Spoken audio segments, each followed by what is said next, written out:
are you? So, remember that time I said I was gonna redo a shirt that I already did because I felt like I could do it better?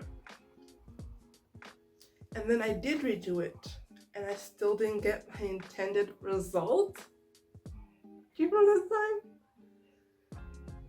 And then I said to you that I would be redoing it a third time. Today's the day. Today is the day. Today's the day. Today. In case it wasn't clear, it's today. Oh, we'll also be trying to English. We'll also be attempting the corset that goes with the top. Twice the fun. Two times. So this is a top that will form the base of today's upcycle. It is a sleeve shirt. I also have some fabric, some striped fabric that we'll be using.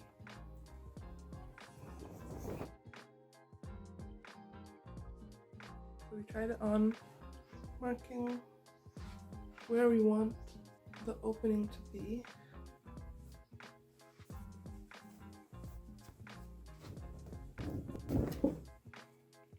So we're gonna open some seams as we always do. So we need to take off the cuff first with our handy dandy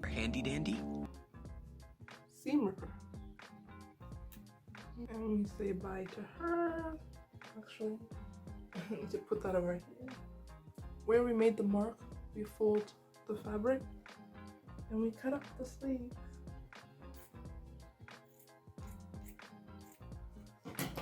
We're gonna go 2.5 inches this way and 2.5 inches that way.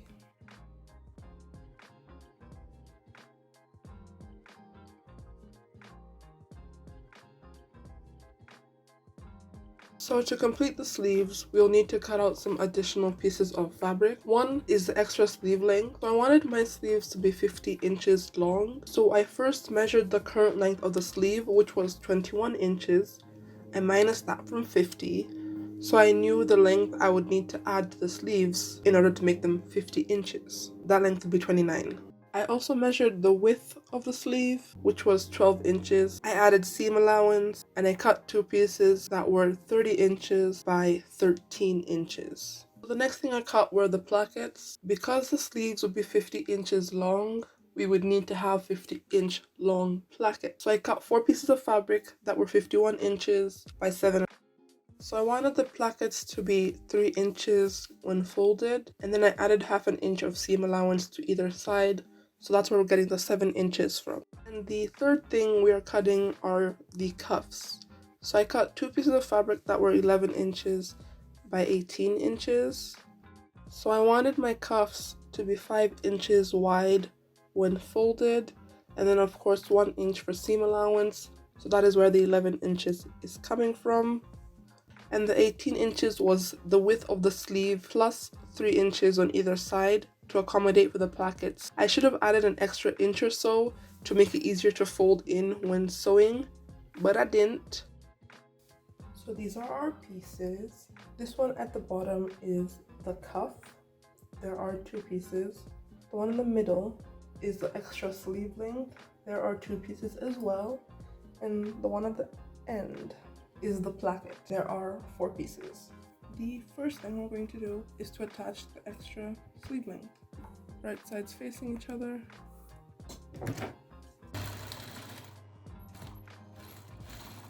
So I want to sew down my seams. So I'm going to fold it in half. And then sew that down. So I folded it in. And now we're going to sew along there. We attach the plackets. So from this opening that we made at the top of the sleeve, we are going to sew the placket on. So just came back from the iron, and what I have done is I folded it in on the edge, then I folded it in half, And now I'm gonna sew along here.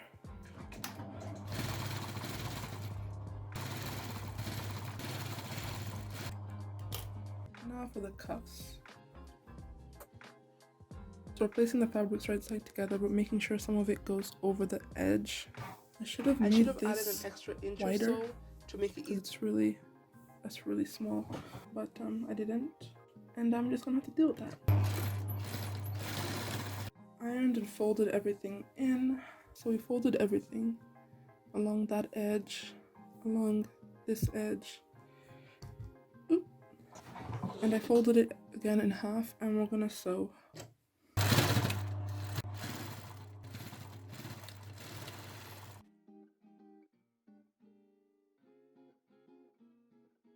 So with the plackets facing towards the front, I then closed the shoulder seam back up, and I made buttonholes that were 4 inches apart along the plackets. I did not film myself doing this for this particular shirt, but the process is the same as in the other videos I've made with regard to this Y project, Upcycle. So you can check out the cards if you want a better explanation. Now for the corset. So I had 2 ideas for how to draft the pattern for this corset. The first one was using this website that I found through another YouTube video. The second method was to use a bodice pattern with princess seams at the shoulder. I did do both methods, but in this video I will be discussing the process for the first one. So as mentioned earlier, I found this website through another YouTube tutorial. You put in your measurements and it will guide you through the process of making the corset pattern. The corset is based on Elizabethan era corsets. So the first time I used this website, I made some mistakes with the pattern when modifying it, and it ended up looking like this. It was too long in the front and on the side, and the part that juts out from the rest of the bodice was too wide. So I made a second attempt. So I've already redrafted the pattern.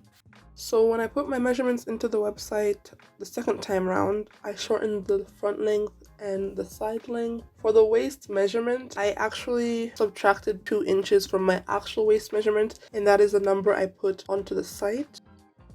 This is going to be our base pattern for our adaptation. So I'm just going to pin this onto this paper.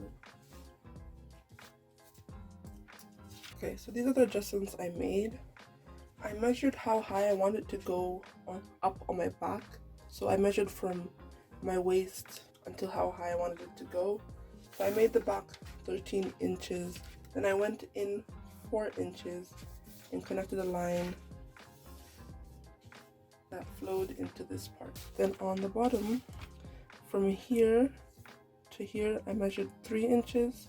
I marked this line here, and I went up a little bit from that line, just a little bit, and then I connected it from that point to the 3-inch line I measured out.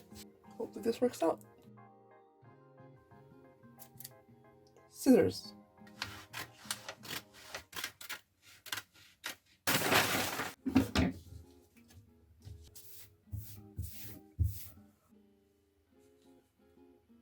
Okay, so I've aligned the front and the back, and then I've made a crease. This is where the zipper is gonna go on one side of the front. So I'm just gonna draw that line out. So I've cut the pieces.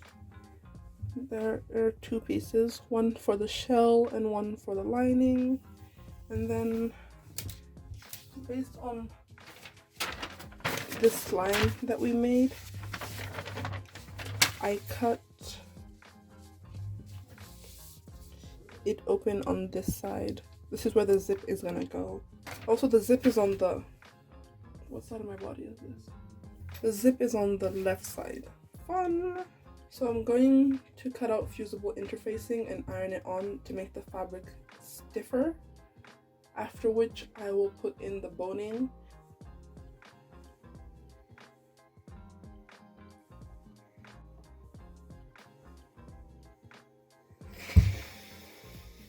So now that I've got the interfold. No, that's not the word. That's not what I wanted to say. Now that I've got the fusible interfacing on, we're gonna deal with the boning. So if I were to put the top on like so, this would be the front or the shell, and this would be the lining. I don't want the lines where the boning is sewn to show on the front, so we'll only be putting boning on the lining piece. We'll be working with Reglin. Are you with me? Oh, can you see now? Okay, good. You can see. So I'm gonna go a bit away from the edge just so I have space to sew. We're gonna encase these. You could cover just the two edges, or you could encase the whole thing. Today I think I'm gonna cover the edges. So I've cut 20 rectangles of fabric.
This is how the boning is looking. I still have 2 more pieces that I need to put along the zip, but I'm gonna put the zip first and then I'll attach these. So from the bottom, I'm gonna mark about 1 inch up, and that is where the zip is going to start from. So you have our zip here. So the zip would be like that. So we're gonna sew it on. I'm gonna flip it over and sew it on, starting at that 1 inch mark we made. So I'm going to sew the zip onto the shell fabric first, and then once I've done that, I'm going to take the lining fabric, place it on top, and then sew it in place as well, and then the zip will be in between the lining and the shell.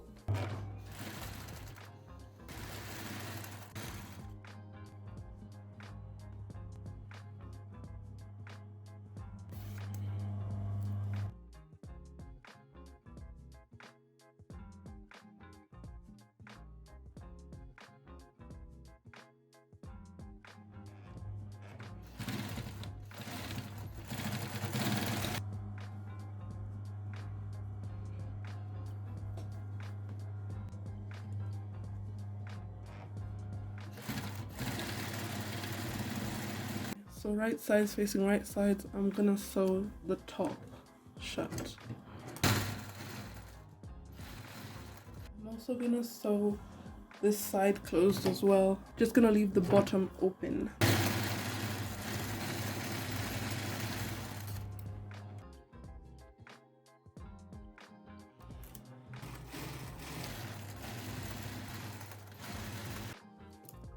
Okay.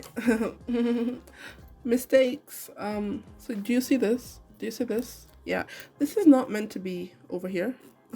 It's meant to be inside there. I'm so grateful I caught this mistake before I cut the zip off, because I would not be happy. Ooh, the headache. The headache. I'm gonna open up this seam. I'm gonna slide her down to her rightful position. Now we're gonna close her back up. Now we can cut the excess zipper off. I'm gonna snip around the curves just to make it easier to turn.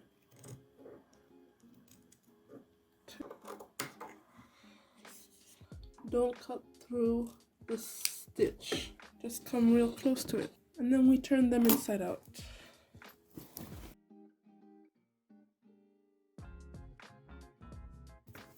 So I'm gonna do a stitch along the bottom just to hold the 2 pieces in place. Because Because I left so much space at the bottom, I think I am going to fold this in twice and then hem it rather than add binding again.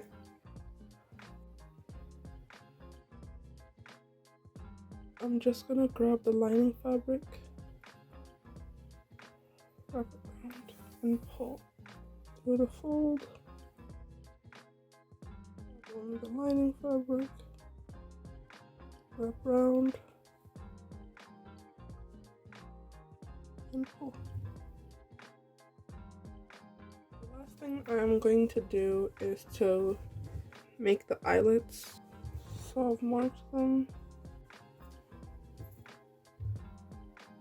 They're about 2 inches apart. I'm going to use a seam ripper to open it up. So I poke it in on one side, then on the other side, and I tear a hole there. Then from this side to the opening of the hole, and this side to the opening of the hole. I'm gonna fold back the flap. I'm gonna put the thread through.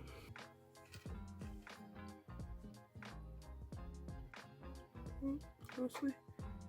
Wrap it around and pull around.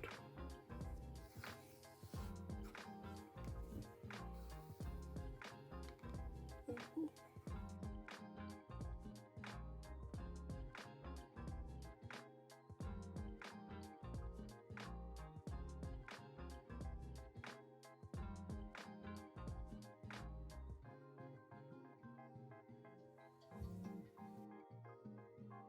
So I have this shirt that I thrifted that came with cufflinks made with flat buttons and thread. So I thought I would try and recreate that for this shirt. So I put the needle and thread through the hole of the first button, not letting the thread go all the way through.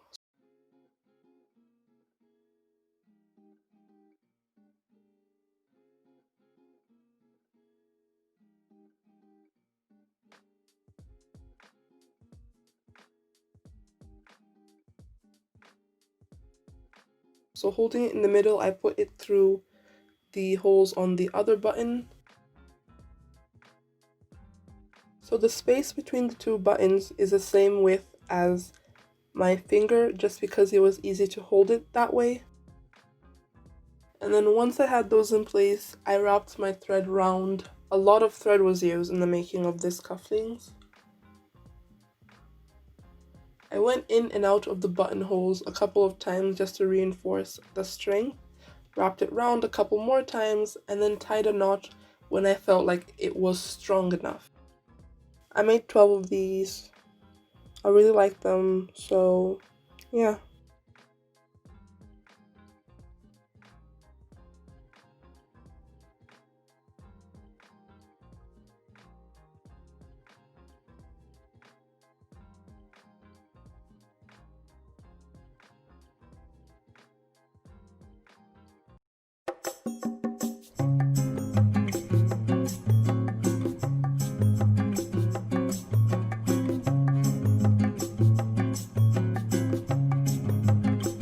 Here are the corsets I made from the bodice block with the princess seams at the shoulder. Just like the one in this video, I made 2 attempts.